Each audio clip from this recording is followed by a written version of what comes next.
Welcome to the Postpartum Performance Podcast. If you're here to be empowered and encouraged, you're in the right place. I believe every woman deserves to learn who's in her corner, which is why this podcast was created, to share encouragement and intentional conversations around women's health, nutrition, and wellness for new mothers. In each episode, we will discuss ways for women to find truth for her health, to feel strong, and to be confident from the inside out. I'm your host, Dr. Lindsay Pachkowski, a performance physical therapist with a passion for teaching others about pelvic health and guiding mothers to build movement, confidence, and strength. I'm a lover of running and weightlifting and a healthy cooking enthusiast. All right, ladies, grab your coffee and settle in for an episode of the Postpartum Performance Podcast. Are you with me? Here we go.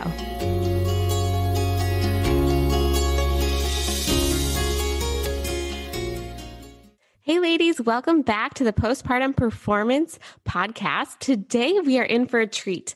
This episode we're going to be learning about pubic symphysis separation, and we'll be getting to hear from Tenley Leopold about her personal experience with SPD during her pregnancy and postpartum journey. So let's dive into this episode.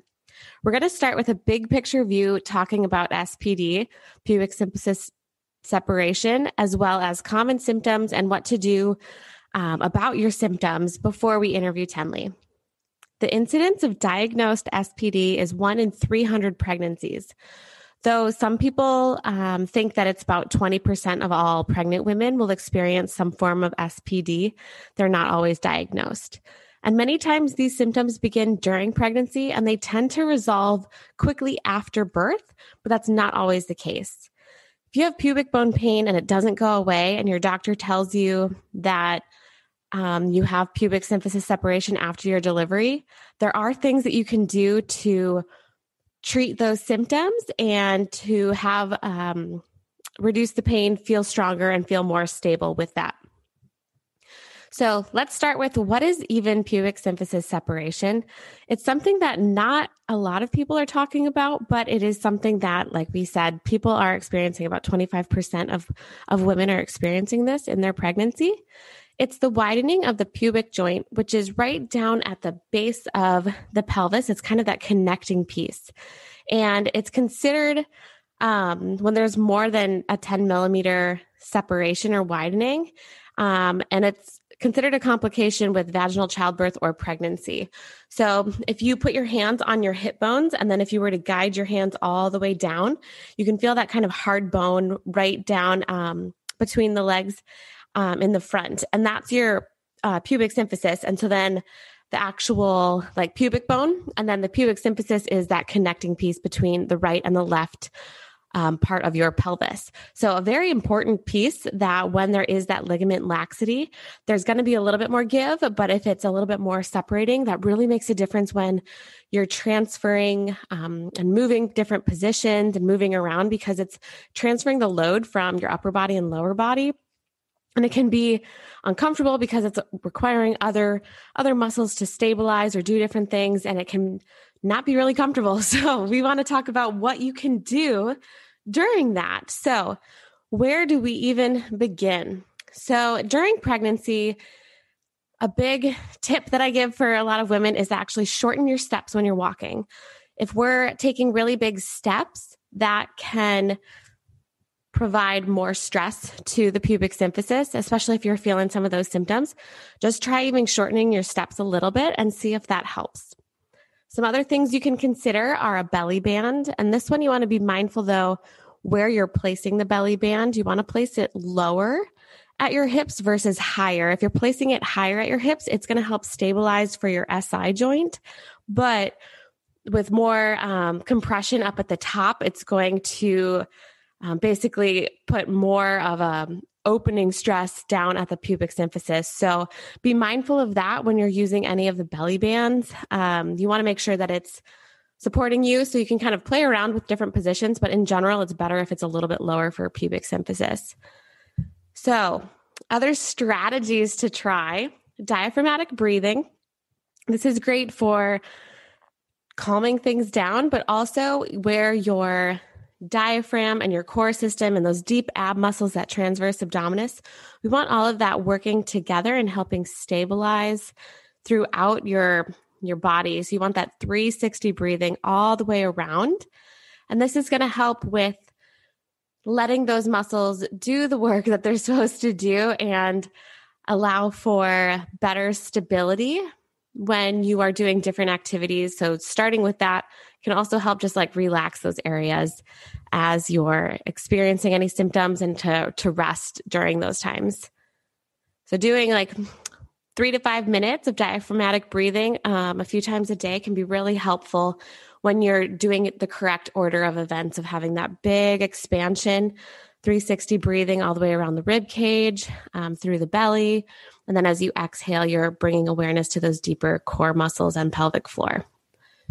Another helpful exercise to do is transverse abdominis isometrics.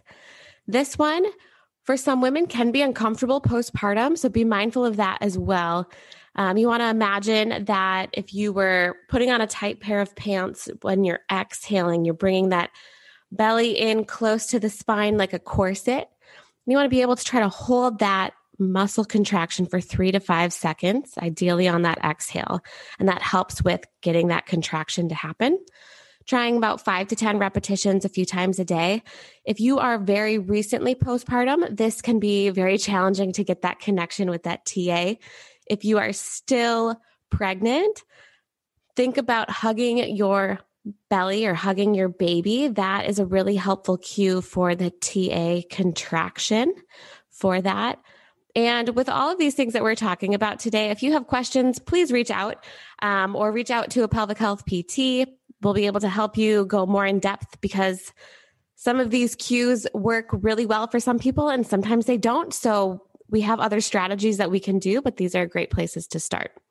So you've done some diaphragmatic breathing, you've done some gentle TA isometrics, and then you want to also add some gentle pelvic floor isometrics.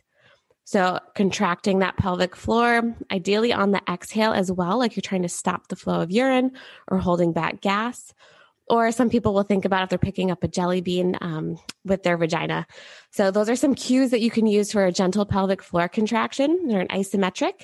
And you're going to repeat that 5 to 10 times, a few times a day.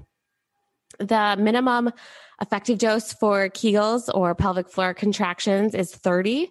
According to the research, but be mindful of this too, that you're actually relaxing those muscles as well. It's one thing to contract them, but making sure that you can fully relax them, especially with the symptoms of SPD.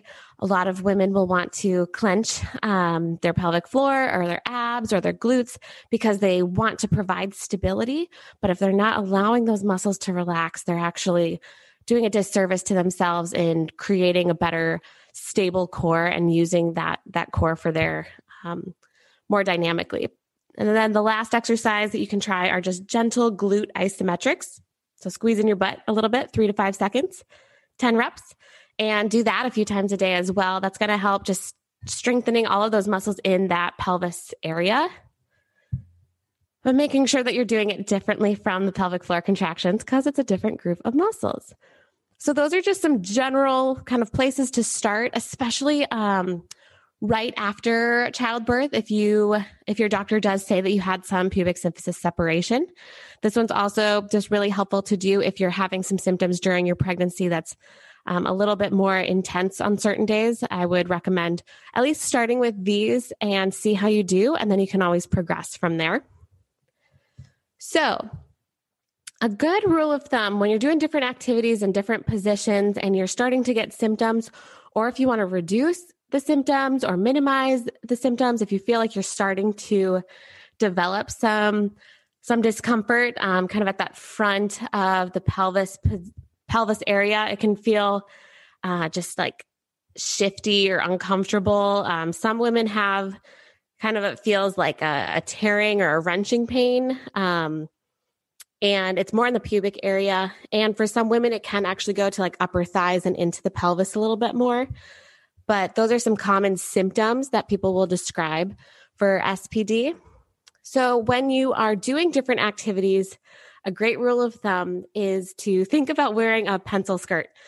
So think about those skirts that are a little bit tighter around the thighs too. So those pencil skirts really allow you to keep the feet and legs together a little bit more. And that can help reduce the symptoms because your legs are a little bit closer. So it's not putting as much stress on the actual pubic symphysis. So over time, you'll be able to tolerate more movements with your legs. So it's not saying that you always have to have your legs so close together.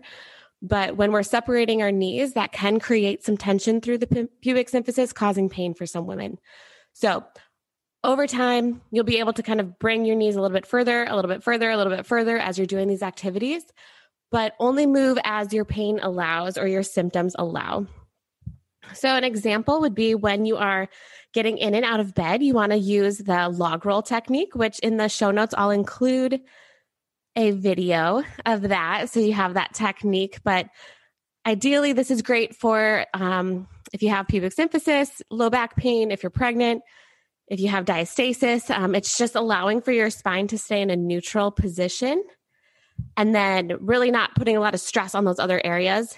If you need to, when you're getting in and out of bed as well, you can put a pillow between your knees. That can also provide a little bit of relief and support as well as you're doing the log roll technique. And then when you're sleeping, this one as well, you can lay on your side and put a pillow between your legs. This can be helpful, or a little bolster behind your back as well to maintain that position rather than kind of rotating or putting any torsion or twist on your pelvis during those times. Another thing to try to avoid when sleeping, which I know it's kind of hard to avoid when you're sleeping sometimes because you just fall asleep, but to avoid like the frog leg position where that top leg crosses over the bottom one, that can cause some discomfort for some women if they're already experiencing sensitivity at the pubic bone. And then for getting in and out of a car, thinking about that pencil skirt analogy. So you're going to want to, if you're getting into the car, open the car door, back your body into the car onto the seat. So the back of your legs are perpendicular to the seat. And then you're going to sit down by hinging your hips back. Exhale as you bring your legs into the car. You may have to, in the initial stages, use your arm to help support and lift your legs in. But over time, that also should improve. And then with getting out of the car, basically you do the reverse. So you're going to keep your knees together as you lift your knees and lower them out of the car as you turn. And then using the car seat to help support and push off as you come up to standing. So lifting up your baby. So this one's important when you're postpartum, is to keep your legs a little bit more narrow or square to the surface that you're lifting from. Think more of like a narrow stance squat rather than a really wide sumo squat when you're doing these for lifting your babies, as well as considering more of that hip hinge can be helpful. So you're going to hinge at your hips and let your knees gently bend to come to the height of the surface, whether that's picking up from your crib, from the pack and play, from the ground, just being mindful of all of those positions. And when you're doing all these lifts and transfers, this is something that your deep core, you want to be aware of. What's the pelvic floor doing? What are that transverse abdominis? How's your breath work doing as well? So all of these things, many different components that come into this one. But being mindful of that, because as new moms, you are doing a lot of different positions and different tasks that your body is asking you to do that's new, and you want to be smart with your movement. So for those ones as well, if you have questions on that hip hinge or just like lifting mechanics, please reach out to your pelvic health therapist or to myself, and we'll be able to give you some more guidance with that. With walking, like we said before, shorten up those steps a little bit more. If you're having pain with walking, try to be mindful of that core engagement as well. If need be, I have had to work with some clients that did have to use walkers and crutches at some point, and that may be required to help manage the pain, especially after initial injury. But long-term, they are able to walk and do all these things afterwards, but it's just that initial time. And then for stairs, you want to try to go if it's too painful to go up the stairs normally, like facing forward, you can try going up and down sideways. One at a time can decrease the stress to your pubic area. So for example, if you have less pain on the left side of your pelvis, lift the left leg onto the higher step. And then moving forward from there, and also using a railing for support, especially if you're carrying your baby. So that was also a helpful one. Trying some of the different positions, going sideways, up the stairs will be helpful. So now that we know a little bit more about SPD and how to address some of the symptoms, we're going to go into our interview with the lovely Tenley Leopold. So a little bit more about Tenley. She's San Diego based, and she stepped onto the scene appearing on ABC's The Bachelor, finishing as the runner-up. She continued to look for love by chasing roses on 2 more Bachelor franchise shows. It turns out it didn't take chasing roses, as she's now happily married to her husband, Taylor Leopold. Tenley and Taylor just recently welcomed their baby girl, Rel, to the world. Tenley loves to share her life stories, lessons learned as she navigates each season, especially what she's learning as a new mom. She's a certified holistic nutrition health coach and a former professional dancer. She also loves to share her love for health and wellness and simple and attainable tips and tricks to living your best life. With the desire to share a little bit of hope each day, you can find Tenley candidly sharing via her Instagram. So I'm so excited to have Tenley join me on the show today. So here we go. All right, Tenley, welcome to the Postpartum Performance Podcast. I am so excited to have you on. We've been talking about doing this for quite a while now, and I'm just excited to finally have you on the show. And I would love for you to share a little bit with the listeners on more about who you are and what you're up to right now. First of all, I'm so honored. Yes, I met you because I just want to give a little backstory. I met you because my chiropractor through my pregnancy, and still, had shared your podcast with me. And so I started listening to it. And then I was like, I actually need to go see Dr. Lindsay for myself. Yeah. And then, I'm so honored to actually be a guest. And we have been talking about this for a while. Mm-hmm. My name's Tenley, and, man, my life looks a lot different than it did a few years ago. But a lot of people who've been watching The Bachelor for many years, because I'm kind of old news, that's where a lot of people remember me from. It was part of my life, like three times. I finally met my husband outside of the show, and didn't need that to find him, but I'm sure that God had that all part of my story or used that in a way. And it led me to my husband, Taylor.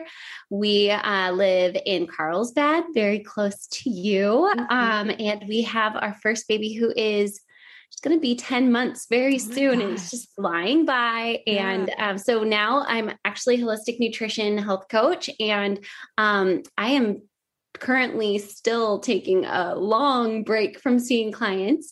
And I don't know when I'm going to return to seeing clients one-on-one, but that is a bit of who I am and my passion. But now I'm full-time momming while doing a little bit of the Instagram blogging life on the side, or kind of full-time job at the same time as being full-time mom. But I'm so grateful to be able to do all of that. So it's a little bit about me. Love it. Love it. And so we'll just start kind of diving in a little bit on what you had come to me for. And I would love for you to share your experience, because you had been getting chiropractic care and just like during your pregnancy and kind of planning for more of a pretty active pregnancy and different things like that. And then you started to experience some symptoms, which is kind of like the topic of our discussion today about like pubic symphysis, separation and like pain and stuff like that. So how did your symptoms kind of come about, or how was your pregnancy to start with? Okay. Yeah, that's a great starting point. So I am so excited for your audience to be able to hear this conversation, because I wish there were so many more resources when I was pregnant. I just wanted to know more about what I was experiencing and not feel so alone. So I've taken to Instagram to share a lot about it. So basically my pregnancy started off, I was feeling great. I mean, like a little bit of I feel like I've been on a boat for a little bit in the first couple of weeks, but I never got sick. sick. And we actually found out that I was pregnant 4 days before we left for Europe. This is in the beginning of 2020, before the world shut down. And so we had this nice little secret, like when we were off in Europe, and it was such a surprise to us, by the way. And I was feeling good, except for I do remember a couple of days with jet lag in Spain and Switzerland and not feeling 100%, but that was the majority. I was still like running. So being as active as I usually was, doing my bar classes, and like nobody would have known anything was different for me because I was still doing my normal thing. About 14 weeks pregnant, all of a sudden, I think it might have even been sooner that I mentioned, maybe at my 13-week appointment or something like that. I had mentioned to my doctor when we went in to go check on the baby's heartbeat. I don't remember all of that or the order of that, but I had mentioned something about like my bones down there hurting. That's basically how I described it. And he goes, yeah, that's normal. And I was like, okay, all right, it's normal. He's all, just listen to yourself. And I love my doctor, but I will say that I feel this way about nutrition and health and lifestyle as well. But like sometimes you just have to find experts or people when it has to do with giving yourself a leg up or changing what you're doing. So he basically was like, that's normal. Just listen to your body. Okay. So I'm out running, I was at that time still running 4 to 6 miles or whatever, which is a great passion of mine, my soul food.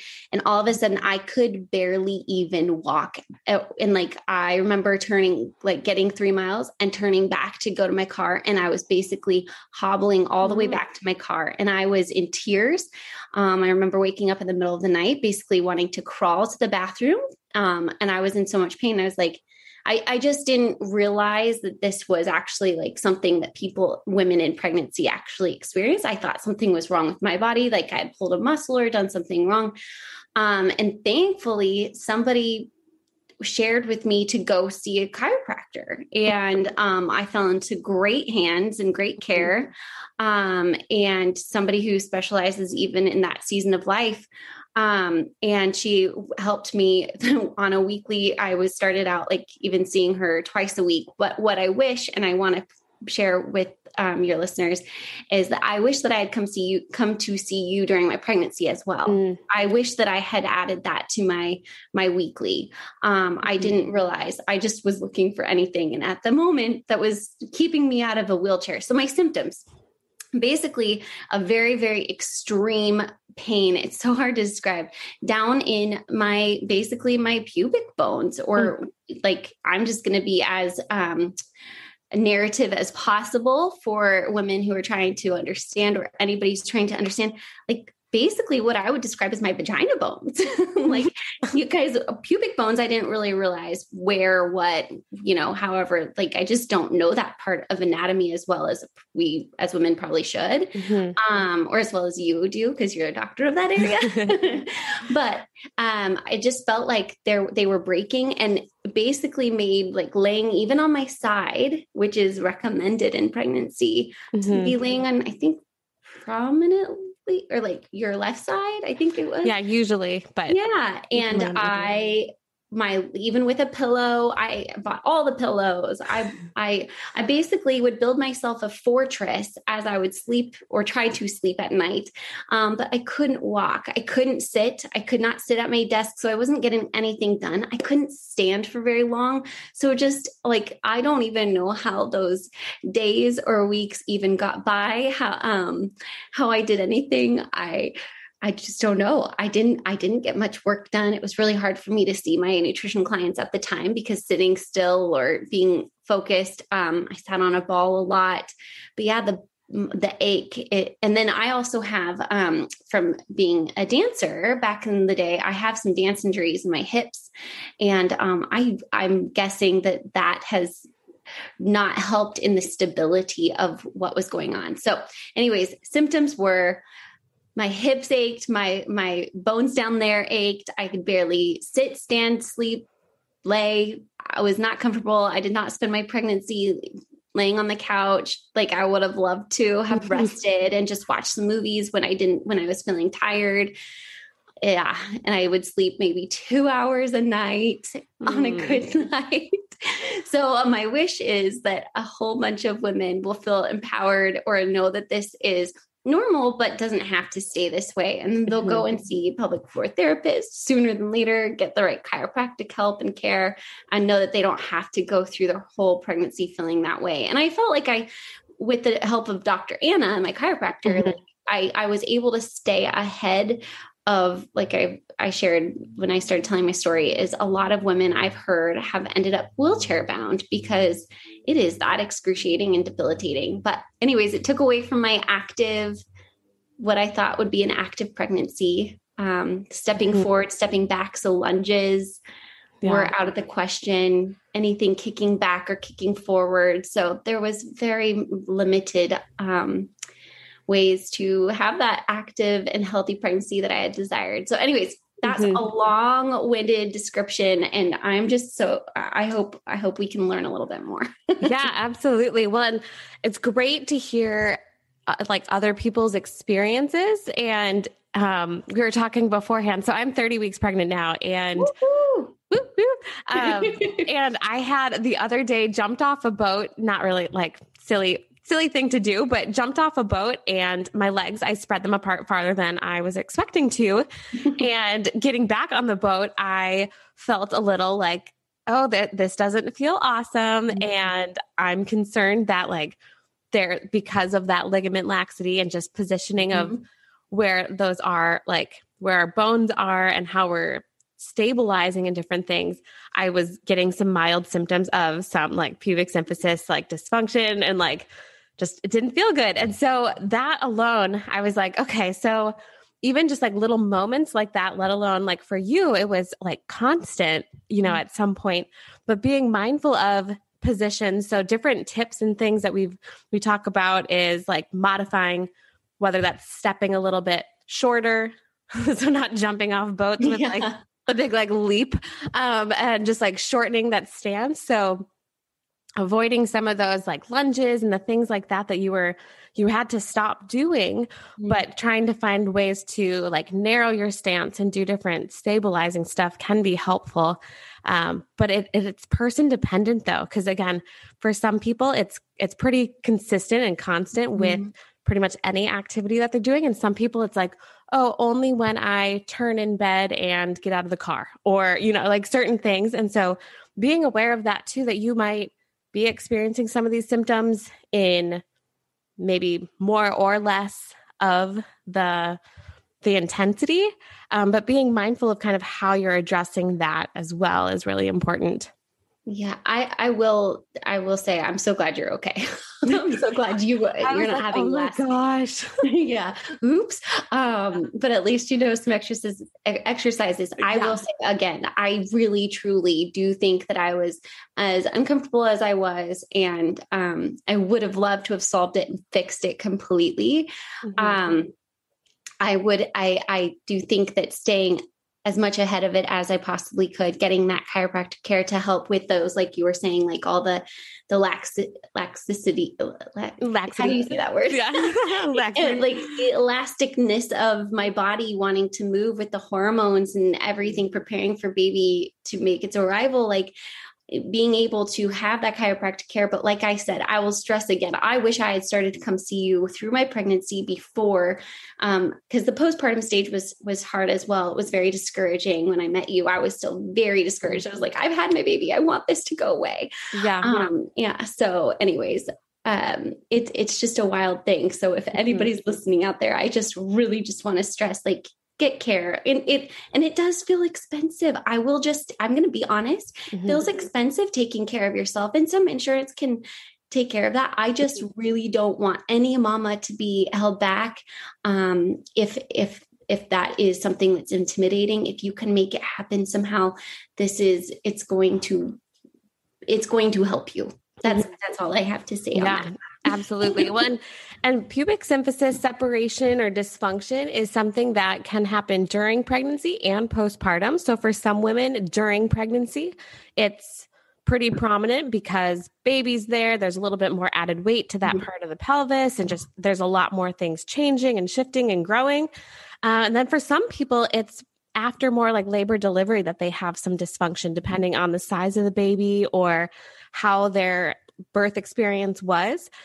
So be mindful of that as well, that you might during your pregnancy not really have symptoms. And then postpartum, you could have some symptoms, and there's ways to address on both sides of the coin type of thing. So being aware of that, I've worked with some women that have had to leave the hospital with walkers and things like that because of that. It's the connecting piece of your pelvis. And so when there's separation, it makes it really hard to transfer load or to step.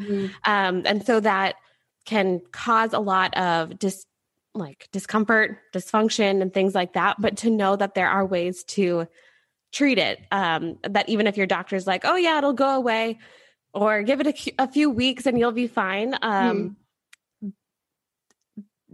Be mindful of that if you're still having those symptoms, go get some help. Be proactive, but give yourself lots of grace. Can I ask you 2 questions? Yeah.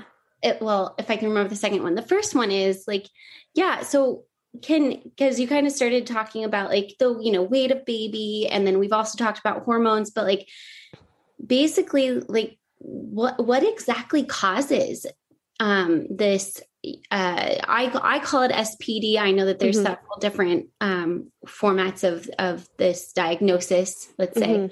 And then I mentioned also my ballet injuries, like my SI joints, not being very durable. They always are moving and shifting. So that might have had something to do with it. What really causes it? And is there any way to not get it? It's tough there's a lot of different factors. So with our pelvis, we have the 2 iliums, or those 2, if you think about the tops of your hip bones. So those are coming together, and that point where they kind of are fused together by the joint is your pubic symphysis. So the pubic bone, and then in between it is cartilage of the pubic symphysis.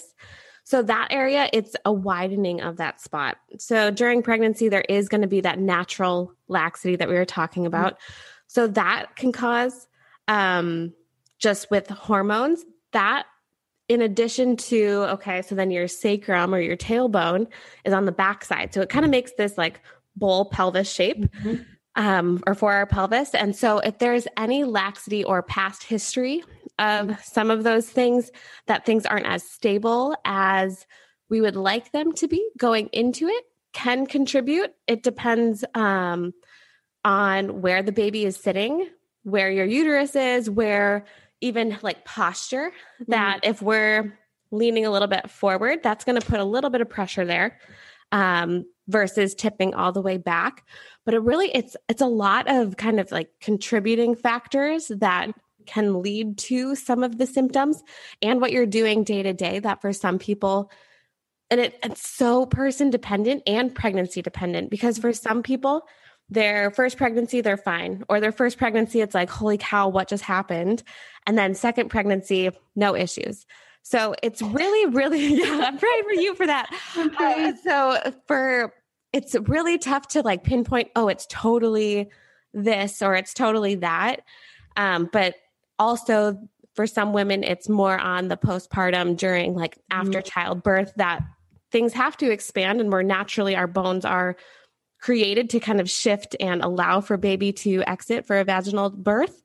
But sometimes it can be maybe their position was a certain way, or their head didn't turn the right way, that they just slightly caused a little bit more involvement to that area on their way out as well. So it really is a lot of different things, which is kind of tough to say this was the cause. And obviously if there was something that specifically had happened leading into for example, my jumping off a boat type of thing, or something like that, where you can I didn't have things going on until that moment, that sometimes can be more specific. But for a lot of people, it's a lot of little things that can contribute. Yeah, I definitely had a lot of those little things feeding into it. So thank you so much for sharing some of that. Because sometimes I just still and I would love to prevent it for next time, which is amazing that I'm even saying next time. I've shared a lot about that with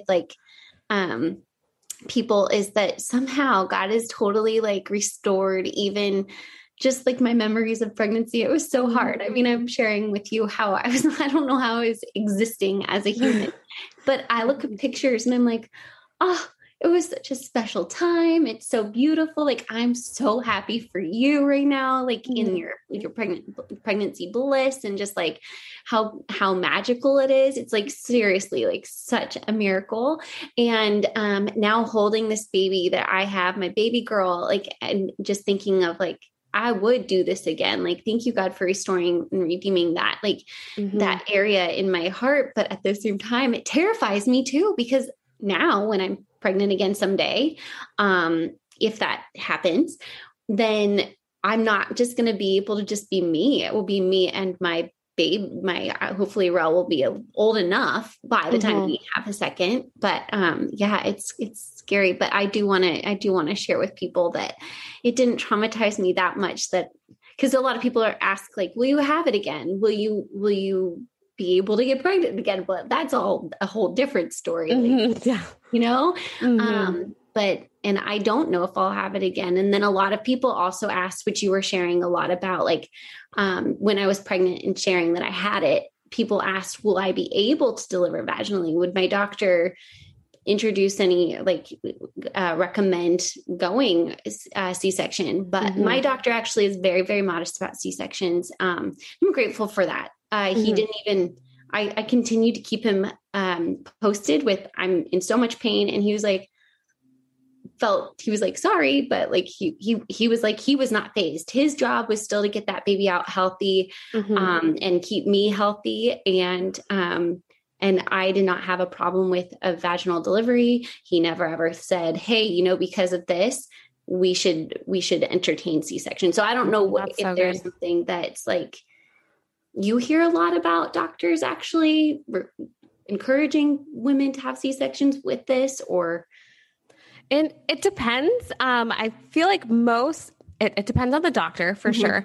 And usually unless they have like a certain reason to, or there's other factors going on that they would recommend a C-section. But a lot of times if the baby like is okay and like certain things, they're going to try to do more of like the vaginal birth usually in those situations. They'll probably at least let you know, like, yes, your symptoms may change or be a little bit more, you might have more symptoms after baby, but once baby's born, like eventually things will kind of be restored a little bit too. And so it depends on that and kind of their experience with it too. But in general, a C-section is such a big, it's a huge abdominal surgery. Yeah. It's a whole different game. It's huge. And with thinking about what's going on for like the pubic symphysis area, and then if you were to have a C-section, that's a lot of compromising like core and pelvis and hip stability, because it's addressing then that they're cutting through the abdominals and all of that area. And that area already is getting put under a lot of stress if the pubic symphysis also is moving like a little bit more widened and things like that too. So it could make actually recovery almost harder, even though like the labor part of it and like the delivery is like, oh yeah, we'll just, do a C-section, and then the recovery side of it. So be aware of that too. And just like talk to your doctors if they bring it up and ask and kind of see what their technique is too. Cause there's different techniques for a C-section as well. So just educate yourself, ask the questions. And if you need to get a second opinion, even if you do trust your doctor, just ask more questions, because you want to find the right fit for you and your baby. Absolutely. I'm really glad you actually talked about like how recovery could actually be a little bit more intense. Obviously you mama and baby or doctor, you've got to do whatever you got to do to keep mama and baby safe and healthy. But so one thing that, a lot of people were asking is, well, should you maybe just do a C-section? And maybe it would have been a quicker way for baby out. But let me tell you, it's going to hurt no matter what, you know, it's just, there's a baby coming out of your body out of a very small area. Your body knows what to do. It's really magical. Anyway, so I didn't have to go that route, but it was interesting to me that people ask that so often. And also I would think that that whole area down there was even more like stretchable or elastic, because I'm actually producing, you know, enough of that extra relaxin hormone, right? To cause the SPD or whatever you want to call it. And so therefore, you know, there comes baby. It wasn't like that, but yeah. And that makes such a difference too. And even like knowing, like for you with the history of dancing, being more flexible and being more mobile and different things, and looking to potential second pregnancy at some point, or just in general for stability of still like you're running now and other things like that.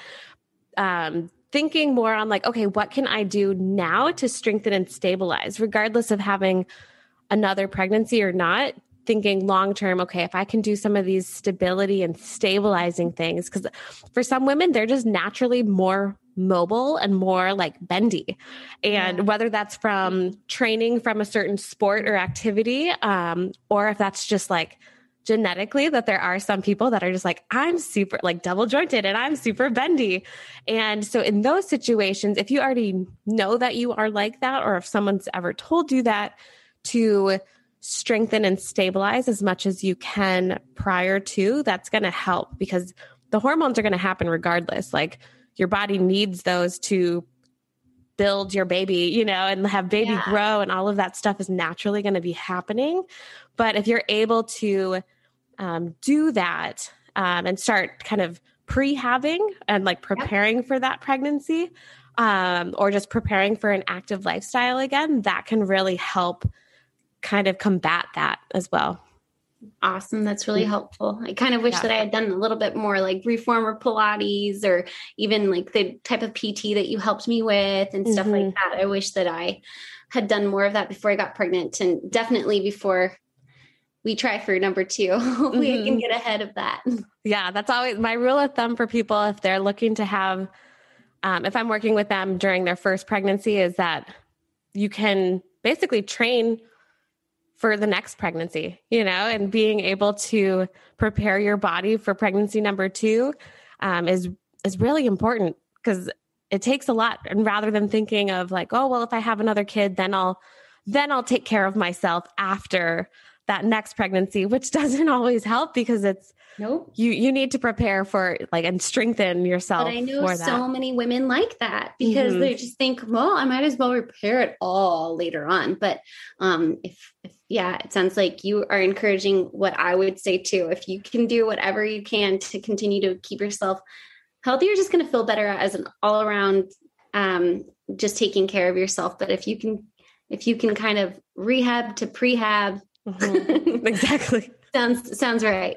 Yeah, that's perfect. So I would love to hear a little bit more about what does your exercise and movement routine look like now? And like what type of exercise? So, you know, you had mentioned that you love running and that's kind of like your soul food. So that brings you joy, but what right now have you been kind of focusing on, if it's running or other forms of exercise now that you're feeling a little bit better? Yeah. So finally I am running again with a stroller and without a stroller. So oftentimes my husband, if he's home during the day, working from home, if Rel is napping, you know, I'll go out for a quick run.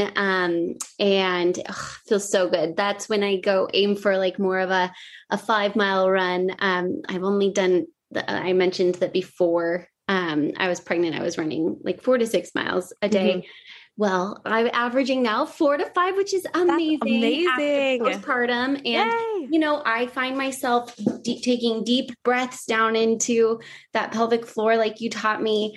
And because sometimes I do feel that soreness kind of set in, but I am able to do it. So I'm still running with Rel in the stroller. We get a good 3 miles in before she's like, Mom, I'm done. And then I love bar. I was a bar instructor for a long time. So I do my studio bar on demand. My sister-in-law is actually one of the teachers on there. And so I do a lot of that when I don't make it out to run or need just like that extra and that core and that strengthening. But I still have yet to make it back to a good old hot yoga class. It's been a while, but I'm loving being with my baby. So yeah, she's adorable. She's so much fun. I just cannot wait to find out if she's going to have a little boyfriend. We don't have to set them up, or a girlfriend. Yeah, I know. He's so little fun. buddy. Be perfect. Perfect. So last question before we wrap up. What advice would you give to a new mom if she is struggling to find healthy habits or a new routine as a mother? So from your experience, what advice would you give to a new mom? Well, I think this one hopefully goes without saying. Just give yourself a whole bunch of grace. You are in the newest, most unique season of your life, whether or not this is maybe your second or third child. Like every new phase of pregnant or of being a mom is a new phase. So give yourself grace. One thing that I wish that I would have done is rested even more in the beginning and soaked her up as a baby even more. But I went straight back to like working with my brand partnerships, and we had a lot of family filtering through the house. And honestly, like as much as I wanted my family members and Taylor's family members to hold my baby, I wanted to hold my baby. So it's okay to go ahead and say, I'd like to hold my baby now. And then the other thing is, that people want to offer help. And oftentimes they're like, let me come over. And I just still haven't figured out how to say this. But one thing that I wish that I had figured out how to have courage to say is when people offered to come over to help, like hold my baby so I could shower. That's not what I needed help with. I needed help with like, could somebody maybe run out, grab me a few groceries or offer to those kinds of things. I wanted to hold my baby. And I just think that that's okay. But it's also okay to share too. There's a lot of people in your life that are going to want to hold your babies, but a lot of grace and just finding courage to say what feels right to you. And then there's going to be the moms that also probably feel like, please hold my baby. I want to go take a shower. So, and that's right too. I just feel like finding your voice and having courage in it is probably something that I will continue to work on. But that I wish that I'd also given myself a little bit more, a heads up on. Oh, I love that. That is really good advice. We're actually, Dave and I are kind of trying to navigate that, like establishing what boundaries we want to have So important. when people are coming into town visiting, or just friends that are local and stuff visiting too. Cause I want to ask for help, but I also want to make sure that I'm not like hosting. Yeah, exactly. Cause I'm much of a hoster and stuff like that too. So being aware of, okay, like, is this because I'm trying to make them feel better, or is it because we actually need the help, or we actually like need some of that support and encouragement, and how that looks? Like you said, for you, it was like, no, actually I'd rather someone do some errands for us rather than, hold the baby while I shower. Like I can go in like a couple more hours without showering or something when like the baby is taking a nap or whatever. Like, so I'm glad you guys are already talking about it. It's so hard because we had family from out of town too. And of course you want them to meet your baby within those first 6 weeks, but it's also, our birth coaches, husband and wife, had really encouraged us to take those 6 weeks for just us. It was not possible, but like, what could we have done differently? So I'm glad you guys are talking about it. Yeah. It's a big thing for any new parents to start at least having those conversations, and with your partner, but then also with those family members that you got to let them know, which is maybe that's the tough stuff. You got to make sure that they're in the loop on all of that. I will add, we live in kind of a smaller space where like to have people congregate in our home doesn't really offer like it's just not very helpful in that sense. So maybe if we lived in a bigger home where there was more room for people to congregate, but I could also step away with the baby or whatever I needed, could have helped that situation too. But so next time we'll see all the things to navigate, but like taking it, like you said, with grace and having that courage too, to speak up, just so important. Oh, I loved our conversation, Tenley. Thank you so much for being on the show. Such a light and an encouragement for women just to hear your story and to hear your vulnerability in the process. I know you've been sharing a lot on Instagram with kind of what's going on and how things are going and how you're developing and progressing all of those things too, which is so important for more people just to hear about what's going on. So if people want to connect with you, if they either have more questions on your personal experience or just want to kind of see what you're up to, where's a great place for people to find you? Instagram is a place that I feed into daily. So my handle is Tenley Molzahn. So my maiden name, Molzahn. But I think if you look it up by Tenley Leopold, it should pop up. But Instagram still won't let me change my last name on there. Oh my gosh. That's funny. It's been there for so long that maybe that's why, I don't know. That's so funny. Well, perfect. So I will include that in the show notes too, so that people can give you a follow and see what you're up to. Thank you so much for having me. You're welcome, Tenley. Thank you for being on the show. Thanks so much for listening to this episode of the Postpartum Performance Podcast. I appreciate you taking the time to listen, learn, and grow. If this is your first time tuning in, thank you so much for being here. The aim of this podcast is to provide oodles of the best possible content to help empower women, eliminate the phrase, "I wish I would have known sooner" around pelvic health, and to encourage personal growth through the postpartum journey to becoming the best version of yourself. If you enjoyed the show and found the content helpful, please remember to subscribe to the podcast and leave a 5-star review. These subscriptions and reviews help other mothers discover the podcast. If you're a regular listener, thank you. I encourage you to tell a friend about us or post on social media sharing your favorite part for today's show. If you're looking for more content like this, please follow me on Instagram at Postpartum Performance. Remember, mothers, if you're seeking to live life strong, I'm here with you in your corner. Continue to be brave, stay strong, and live confidently.